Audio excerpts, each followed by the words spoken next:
নমস্কাৰ বন্ধুসকল, স্বাগতম জনাইছোঁ আপোনালোকক মোৰ ইউটিউব চেনেললৈ। চ' এটা বৰ মানে কি বুলি ক'ম আৰু, দুখ লগা কথা। কিন্তু এইটো ধৰি লওক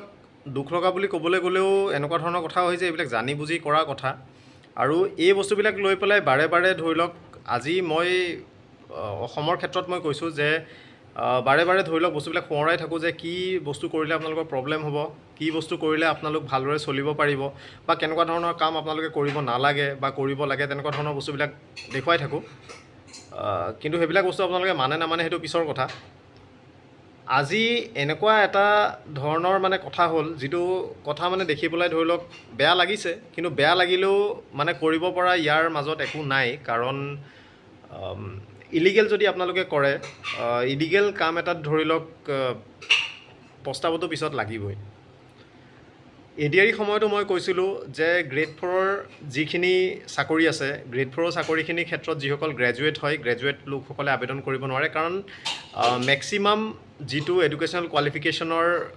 ক্ৰাইটেৰিয়া দিছে সেইটো হৈছে হায়াৰ ছেকেণ্ডেৰী। অৰ্থাৎ হায়াৰ ছেকেণ্ডেৰীৰ ওপৰত যদি আপোনালোকে পঢ়িছে, গ্ৰেড 4 আবেদন কৰিব নোৱাৰে। কিন্তু গ্ৰেড 4 বহুতো মানুহে আবেদন কৰি পেলাই মানে গ্ৰেজুৱেট লোকসকলেই হওক বা পষ্ট গ্ৰেজুৱেট হওক, তেওঁলোকে আবেদন কৰি তেওঁলোকে গ্ৰেড 4 চাকৰি পালে, কৰিও আছে। কিন্তু লাইফৰ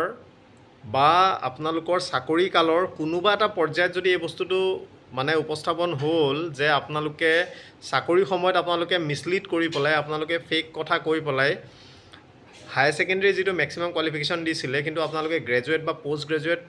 হোৱাৰ স্বত্তেও সেই বস্তুটো লুকুৱাই ৰাখি পেলাই আপোনালোকে চাকৰিত মানে পৰীক্ষাত অৱতীৰ্ণ হৈ পেলাই আপোনালোকে গ্ৰেড 4 চাকৰি ল'লে, আপোনালোক ওলাবতো ওলাবই, ৰেড মাৰ্ক পৰিবই, কোনো ধৰণৰ আপোনাৰ টাৰ্মিনেট হ'ব, আপোনালোকে কোনো ধৰণৰ চাকৰি কৰিব নোৱাৰিব। লগতে আপোনালোকে গোটেই মানে আপোনালোকৰ চাকৰি জীৱনৰ গোটেই পইচা আপোনালোকে ঘূৰাই দিব লাগিব, যিমান দৰমহা ল'লে। আৰু এইটো ফেক কথা নহয়। আপোনালোকৰ মেজৰিটি যিমানখিনি মানুহে মানে ভিডিঅ' চাই থাকে, আপোনালোকে হাৰ্ডলি এবছৰ, দুবছৰ, 3 বছৰ চাকৰি কৰিছে। যিমানখিনি মানুহে ভিডিঅ' চাই থাকে, মই এই বস্তুটো জানো, কাৰণ কমেণ্টত বস্তুবিলাক বুজা যায়। কিন্তু আমি বহুতখিনি মানুহ দেখিছোঁ, এনেকুৱা মানুহো দেখিছোঁ যাৰ 59 বছৰ, 59 ইয়াৰ্ছত তেওঁলোক ধৰা পৰিছে ফেক কাষ্ট চাৰ্টিফিকেট দি পেলাই চাকৰি লোৱাৰ কাৰণে। আৰু 59 বছৰলৈকে, আপ টু 59 ইয়াৰ্ছ তেওঁ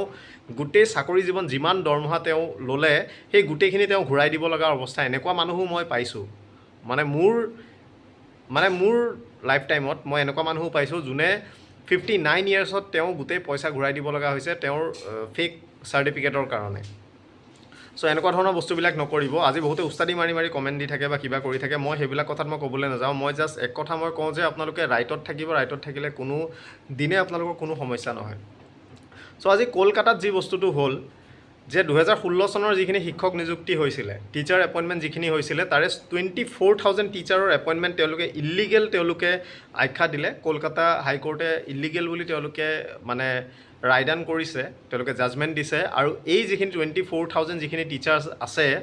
2016 চনৰ পৰা বৰ্তমান 2024 চনলৈকে 8 বছৰ তেওঁলোকে যিমানখিনি তেওঁলোকে চেলাৰী পালে, তেওঁলোকৰ চাকৰি টাৰ্মিনেট হ'লটোতো হ'লেই, মানে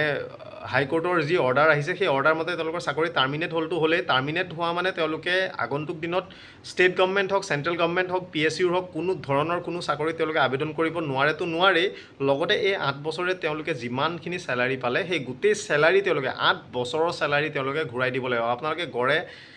মাহত আপোনালোকে 25,000 টকাকেই ধৰকচোন, আপোনালোকৰ 8 বছৰত কিমান পইচা হ'ল, সেই গোটেই পইচা উইদিন 4 উইকছ তেওঁলোকে পইচা ঘূৰাই দিব লাগিব। 2016 চনৰ যি এই টিচাৰ এপইণ্টমেণ্ট আছিলে কলকাতাৰ,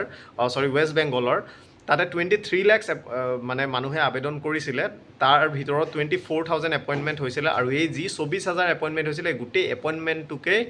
তেওঁলোকে মানে ফেক আখ্যা দিছে। আৰু এইটোৰ কাৰণে সেই গোটেই মানুহখিনিক তেওঁলোকে মানে চাকৰিৰ পৰা অব্যাহতি দিছে, তেওঁলোকে টাৰ্মিনেট কৰিছে। টাৰ্মিনেট কৰাৰ লগে লগে 4 সপ্তাহৰ ভিতৰত তেওঁলোকে যিয়ে 8 বছৰৰ 2016 চনৰ পৰা 24 চনলৈকে তেওঁলোকে চাকৰিৰ দৰমহা তেওঁলোকে লৈছিলে, এৰিয়াৰ লৈছিলে, সকলো গোটেই পইচা তেওঁলোকে 4 সপ্তাহৰ ভিতৰত ঘূৰাই দিবলৈ তেওঁলোকে কৈছে। ইয়াৰ লগতে এতিয়া চাওক, এইটো পিছৰ কথা যে তেওঁলোকে হাইকোৰ্টৰ ৰায়ৰ ওপৰত তেওঁলোকে সুপ্ৰিম কোৰ্টত তেওঁলোকে এপিল কৰিব, সেইটোতো ডেফিনেটলি কৰিবই বাৰু, সুপ্ৰিম কোৰ্টত এপিল কৰিব। কিন্তু সুপ্ৰিম কোৰ্টেও আই ডোণ্ট থিংক যে তেওঁলোকে হাইকোৰ্টৰ ৰায়ৰ এগেইনষ্টত যাব, কাৰণ হাইকোৰ্টে গোটেই বস্তুখিনি চালি জাৰি চাই পেলাই তেওঁলোকে ৰায়দান দিছে। আৰু হিউমেনিটেৰিয়ান গ্ৰাউণ্ডৰ কথা ইয়াত নাহে, কাৰণ এপইণ্টমেণ্টটো হৈছে আপোনালোকৰ সকলো মানুহৰ কথা কাৰণ এজন যোগ্য মানুহক যদি বঞ্চিত কৰি যদি কোনোবাই যদি এপইণ্টমেণ্ট যদি তেওঁলোকে লৈছে ডেফিনেটলি সেই বস্তুটো ছুপ্ৰিম কোৰ্টেও সেই বস্তুটো একচেপ্ট নকৰে আৰু হাইকোৰ্টৰ ৰায়দানটোকে ছুপ্ৰিম কোৰ্টেও বাহাল ৰাখিব বুলি আমি সেই বস্তুটো ভাবিছোঁ চ' আজি কলকাতাত যি বস্তুটো হ'ল যিটো ৱেষ্ট বেংগলৰ কলকাতা হাইকোৰ্টে যি আজি ৰায়দান যিটো দিছে যে 24,000 এমপ্লয়িজ টিচাৰ্ছ 24,000জন শিক্ষকৰ তেওঁলোকে যি চাকৰি আছে সেই চাকৰি তেওঁলোকে টাৰ্মিনেট কৰিছে আৰু টাৰ্মিনেট কৰাৰ লগে লগে তেওঁলোকে সেই মানুহখিনিক 4 সপ্তাহৰ ভিতৰত 8 বছৰৰ দৰমহা তেওঁলোকে ঘূৰাই দিবলৈ তেওঁলোকে ৰায়দান দিছে চ' এই বস্তুটো আপোনালোকে ভাবক যে কিমান এটা ডাঙৰ কথা বা কিমান এটা ডাঙৰ এটা চিন্তাৰ কথাই বস্তুটো চ' এইকাৰণে মই কথাবিলাক আপোনালোকক কওঁ যে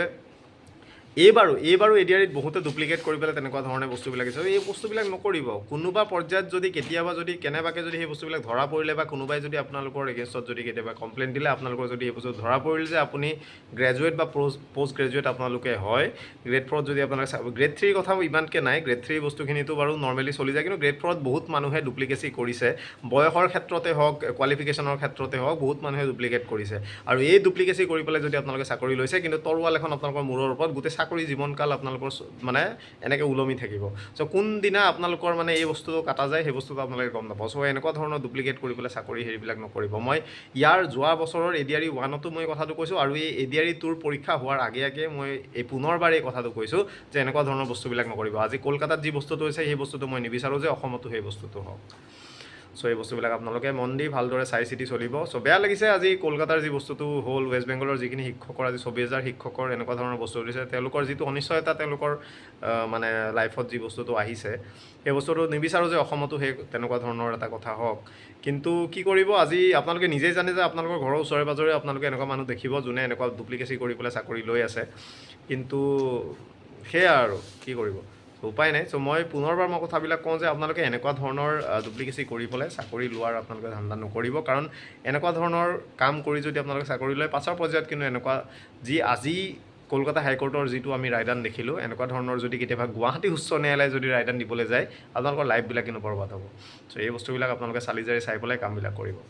চ' থেংক ইউ ইমানেই আছিলে কিবা যদি বিশেষ থাকে কমেণ্টত জনাব আৰু এনেধৰণৰ ভিডিঅ' চাবলৈ হ'লে